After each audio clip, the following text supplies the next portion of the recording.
Hello, and welcome to my series of lectures on multicultural communication. My name is Dr. Marquita Byrd, and my students call me Dr. B, which is great. I hope I'll hear you say that if I ever meet you in person. Uh, these lectures are designed for two purposes. The first purpose is to help us as speaker and listener become more comfortable with diversity in our nation. After all, America is a diverse nation today and yesterday and in the future. And many of us feel discomfort with that diversity because there's ambiguity. We don't know exactly what's going on. We don't know how to respond. And I'm hoping that these lectures help us to learn how to do that. The second thing is that I would like for us to facilitate the acquisition of new knowledge and new skills that will allow us to be better communicator in the multicultural setting. So many issues in our nation cannot, I won't give you a lie and say that communication can solve all the problems, but better communication can allow us to come to better solutions. So come with me today as I talk about a topic called, I'm going to talk about conflicts. And wow, you can talk about conflicts everywhere, interpersonal relationships, within your community, etc. and so forth. Conflicts are ever present, and therefore we need to know how to either manage them or solve them. The issue is you can't do that unless you know what you're arguing about. Have you ever found yourself in a situation where you were arguing with your children or with your partner or with your friends, but you could not really put your finger on what you were arguing about? Let me give you this example. When my children were young, there was a period in my life where every day I was going to work and I was feeling so tired, so stressed out before I ever got to work. And I stopped one day and thought to myself, why am I feeling so tired and stressed out before I even get started? And I thought back over my morning routine, and I realized my every day, my sons, I don't know why they were doing this, were arguing about the pink cereal bowl. Now, the pink cereal bowl, because they were arguing about it, who's going to use it first? I don't want you to use it. And so I was trying to manage this conflict every morning. So conflicts can be over very small things, but it's not the same thing as having a difference of opinion. I want to point that out. You can have differences of opinion with people without getting in a conflict. Those things can be talked through. So let's talk specifically. Let's get a definition of conflict. Conflict is an expressed struggle over resources that are scarce or they appear to be scarce. And you might say to yourself, what is a resource? A resource is anything that people want, they need, or they think they want it or need it. When I say think they want it or need it, for example, having a thinking that you need a $17,000 purse. That's not a purse is not a resource, but if you think you have to have it, it becomes a resource. And let's talk about resources that are scarce or those that appear to be scarce. Uh, Resources are things that we use to live with and that sort of thing. There's some resources that are scarce, like the amount of earth we have to live on, the amount of ground we have to live on. There's finite amount, and especially in cities, and so it's scarce. The city that I live in, it's very scarce. Whereas if you go to the Midwest, you buy a house, you got 5 acres, for $100,000. So it's a resource that is scarce or appears to be scarce. My children used to argue over, well, not argue over, but if I kiss one and hug one, then the other had to try to come over and push that person out of the way, and they want to get hugs and kisses too. Well, the fact is that my expressions of affection are not scarce. I have unlimited love for both of my kids, and I give them as many hugs and kisses as they want until they got old enough to say, "Oh, mom, stop kissing me." But they would struggle over that, and I explained to them, "I love you, I love him, and I give you all the kisses you wanted." But they treated it as though it was a scarce resource. We do that with love all the time. If I'm dating you, you can't love me and love somebody else at the same time because you can only love so many people at a time, which is ridiculous. But that's another lecture for my interpersonal class. It's an express struggle over resources that are scarce or appear to be scarce. Now, conflict can occur internally within yourself, or it can occur externally between you and someone else. External conflict, let's say it's final exams time and you want to make sure you get a great grade on your exam. However, your friends are going out for a party and it's at your favorite place and you have conflict. Okay, am I going to stay in and study or am I going to go out for the party? And so you struggle with these things because you really want to get a good grade, but you really want to go party with your friends. And so you struggle with that and try to manage that or resolve that. Now, conflict can happen over goals. In other words, what are we trying to do here? What is the goal we have?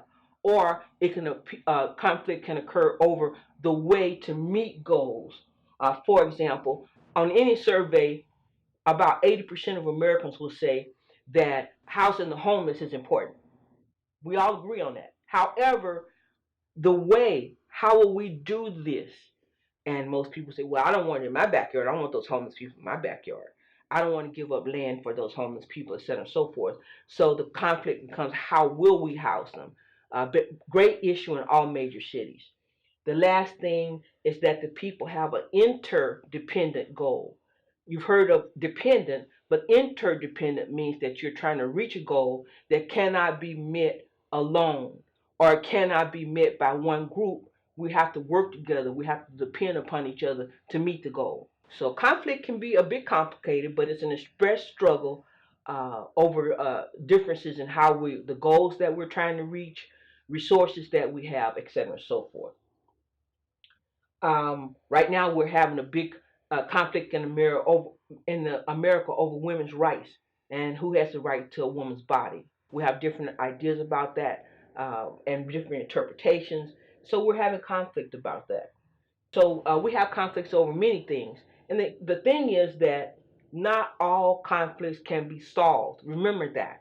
Not all conflicts can be solved. So we have to work to manage them effectively.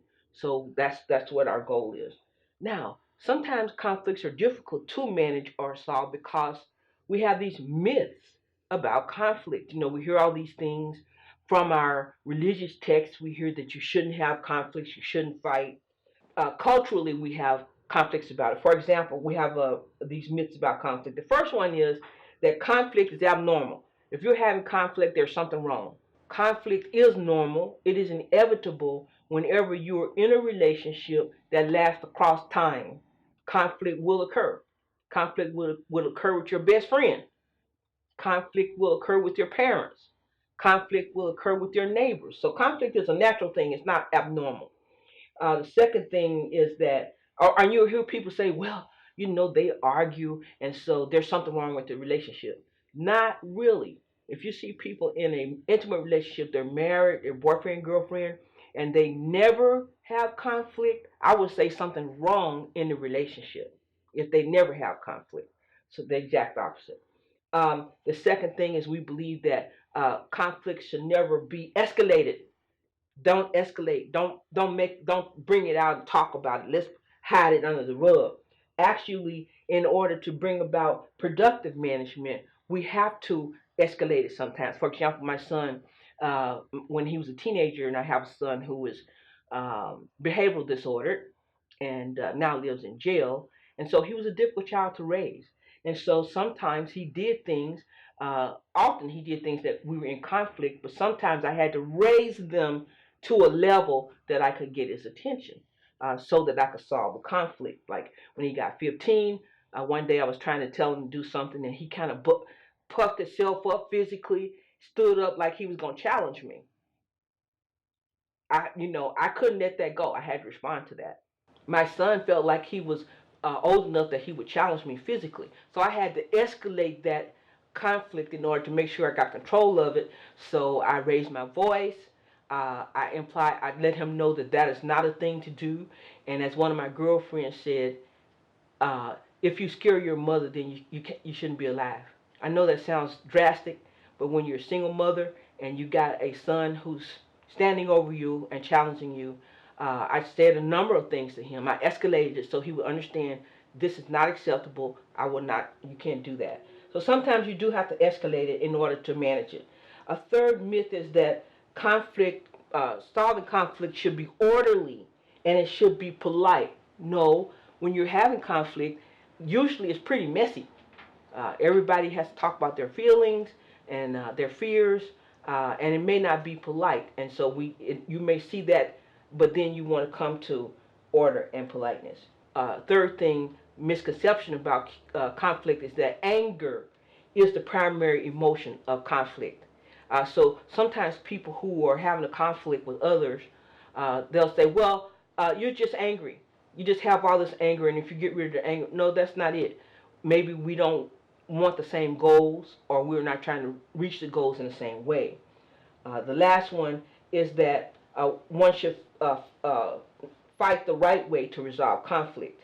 If you have conflict, when we say fight, I don't mean physical conflict, but we have to vote. We have to press forward. Sometimes we have to litigate. Sometimes we have to appeal to authority. So we do want to work. When they say fight, I would say work. We want to work towards solutions. But I insist that they always be nonviolent situations. Now let's go to point 3. I'm talking about these sources. What the heck are they? Sources of conflict. The first one is the allocation of resources. And if you look at my PowerPoint, you'll see more about this. The allocation of resources is very important. I told you what a resource is, anything that people want or they need or they think they wanted or needed. So we could say clean water, clean air, land, food, education. We have conflict in this country over education. As you see, the scandal, people are paying, humongous amounts of money to get their kids into the best schools. And if they got together and spent that money, they could have their own college. But allocation of resources. The second one is variations among people. We have conflict over the differences in cultures, the differences in groups that are actually minute things. For example, in the 70s, one of the greatest conflicts in public school was hair. Believe it or not, hair. When I came to San Jose, they actually had a policy in the junior high that girls could only wear their hair so high. People would go around and measure their hair in terms of how tall it was because they said it was distracting to the students at school. In my age growing up, it was about afro hair and braids that people were wearing. And people would say, well, you shouldn't wear your hair like that. I remember when I first came home with my first afro. I went off to college. I cut my hair off. My mom had spent 18 years growing it to my shoulders, and I cut it off. They were very upset. What have you done? And I played piano at my church, for my church. And some of the church members said, well, you shouldn't be coming to church with your hair like that. When you're sitting at the piano, you should have long hair that's flowing on your shoulders. What bullcrap. I got to wear my hair like I want to hair, but do it. But variations among people. Beards, for example. We have rules about beards and so forth. Variations among people. Should you wear a turban or not? Last year, I saw this that I thought was terrible, but 2 young men who wanted to do a senior day prank, if you want to call it, they wore dresses to school.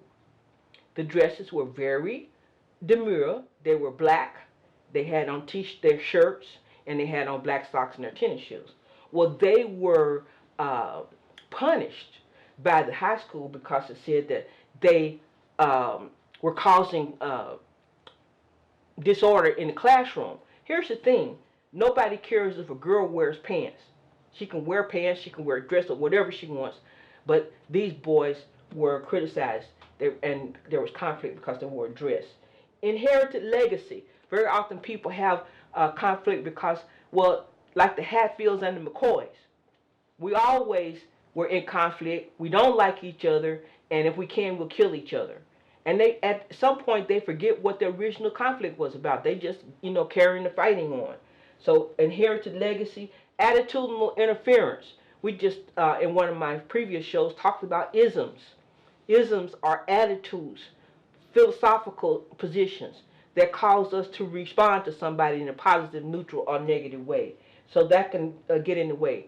Lack of cultural literacy, meaning you don't know what your culture is, and you don't know what anybody else's culture is.